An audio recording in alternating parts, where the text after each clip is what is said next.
근데 그런 식으로 약간 이렇게 소문을 퍼뜨리고 다닌 거예요. 그것도 모자라서 이게 제가 제일 빡치는 부분인데 제 USB 있잖아요. 제 USB를 가져가가지고 본인의 USB를?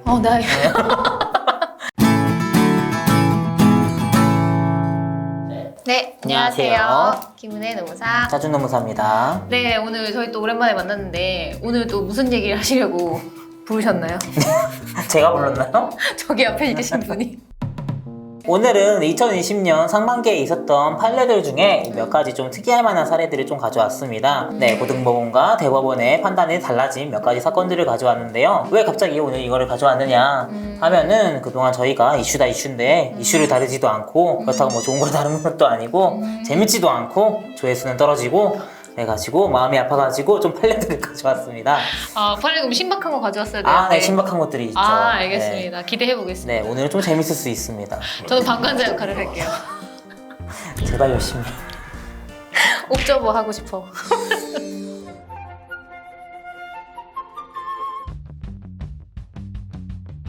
네, 오늘 첫 번째 소개해드릴 판례는 땡땡 고속 사건입니다. 그 사건이 어떻게 발생했는지 경위 좀 설명해주세요. 본인이 하신다면? 저 그냥 스타트!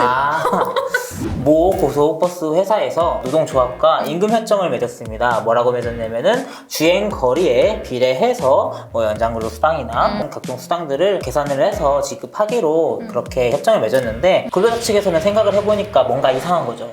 근로기준법에서는 분명히 거리에 따라서 돈을 주는 게 아니라 시간에 따라서 돈을 주는 거고 우리가 그만큼 오랫동안 일을 했으면 그거를 산정을 해서 돈을 줘야 되는데 이거 포괄임금제 합의 자체가 잘못된 거 아니냐? 라고 이렇게 제기를 하게 돼서 시작된 사건입니다. 맞아요. 그래서 처음에 1심에서는 판결이 어떻게 났죠?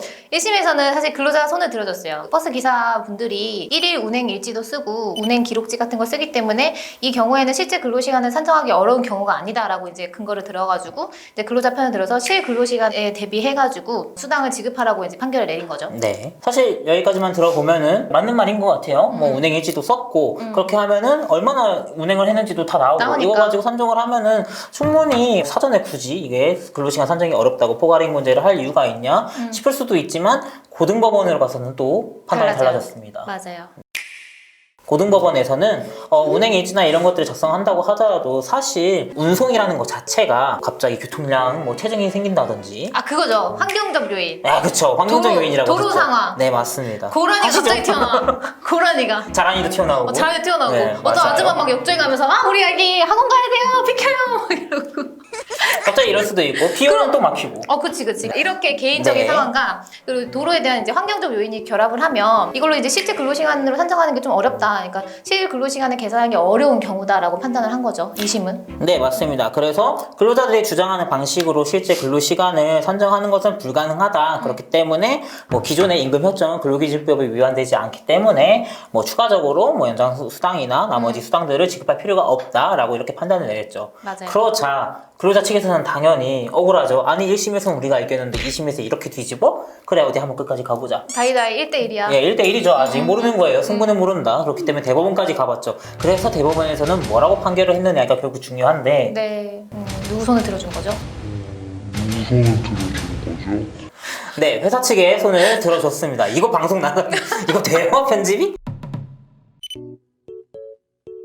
네, 결국에는 대법원에서는 회사 측에 손을 들어줬습니다. 네, 원심에서 맞아요. 판단한 것과 똑같이 근로시간 산정이 어려운 경우이므로 포괄임금제의 합의는 유효하고 그렇기 때문에 추가 수당을 지급할 필요는 없다라고 해서 무려 7년 동안 진행된 소송이 회사 측의 승리로 끝이 났습니다. 그것도 있어요. 이 포괄임금제를 판단하는데 가장 좀 유효한 요건 중에 하나가 포괄임금제를 함에 있어서 근로자한테 불이익하지 않아야 되거든요. 근데 이제 이 주행거리로 산정해서 시간의 근로수당을 책정하는 게 불이익하지 않다고 봤어요. 그래서 그런 근거로 대법원에서는 회사 측의 손을 들어준 거죠.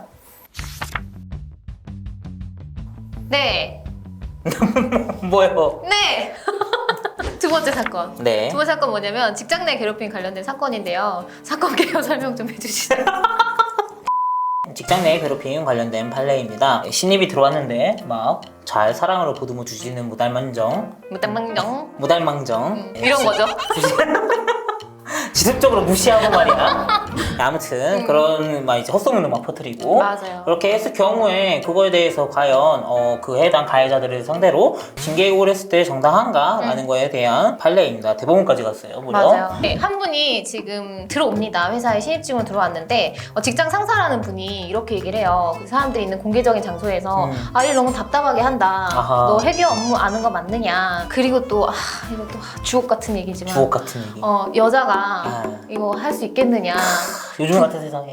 분위기 흐린다. 뭐 이딴 말을 이렇게 지키고 있어요. 네. 지키고 있었는데. 난리 났네. 그러고 이제 그런 거 괜찮아. 오케이. 근데 여기에 또 그 상사인데 그 상사는 또 어떤 식으로 하냐면 이분한테 얘한테 왜 업무를 알려주느냐. 예, 그럼 업무를 알려줘야지. 업무를 알려줘야지. 일하라고 하는데. 그러니까 업무를 왜 알려주느냐, 알려주지 마라. 그리고 뭐 회식하지 말라라고 하면서 이 사람만 빼놓고 회식을 하고 막 이러는 거예요.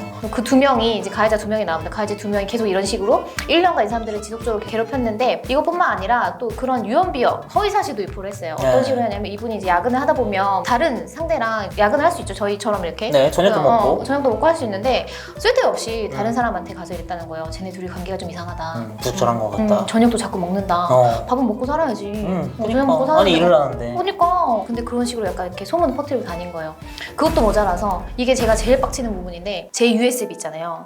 제 USB를 가져가가지고 본인의 USB를. 감정이.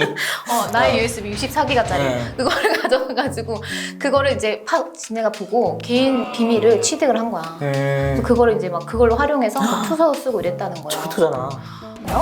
그니까. 요즘 같은 세상에. 아, 그래서 이 사람이 그래서 1년간 그렇게 지속적으로 괴롭힘을 당하면서 너무 힘들어서 퇴사를 하고 회사에 이제 얘기를 합니다. 이 사람들은 징계를 요청을 징계를 해달라라고 하면서 이제 퇴사를 하거든요. 그래서 이제 징계를 해가지고 해고를 한 거예요. 결론적으로는.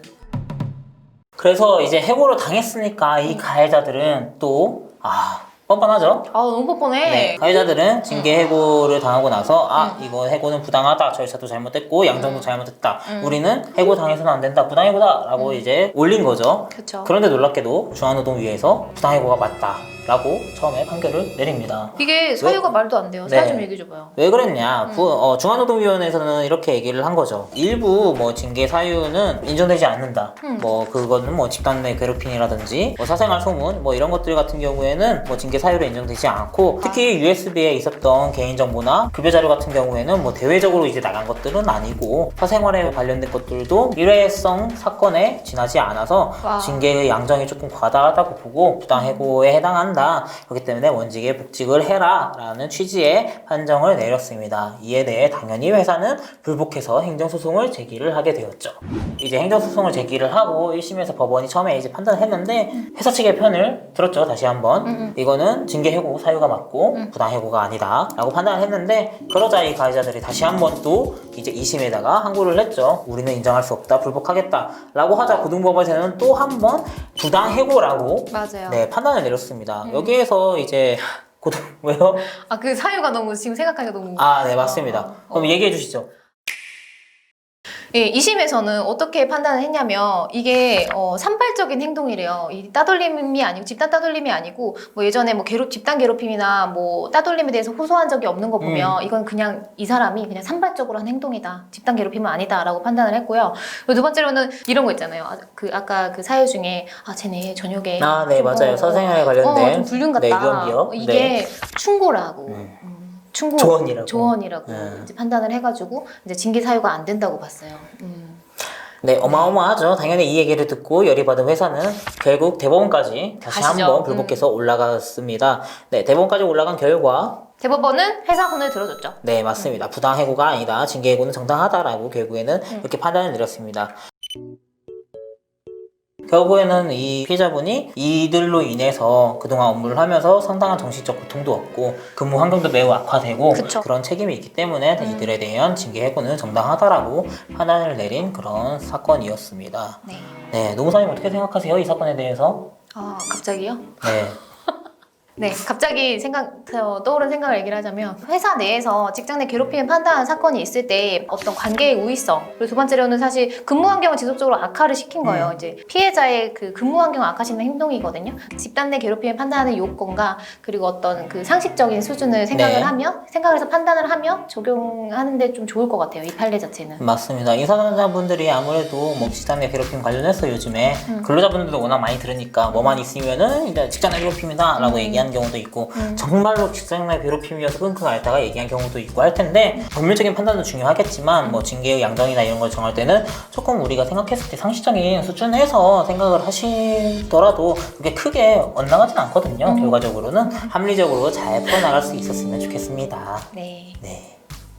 안녕. 여기까지입니다.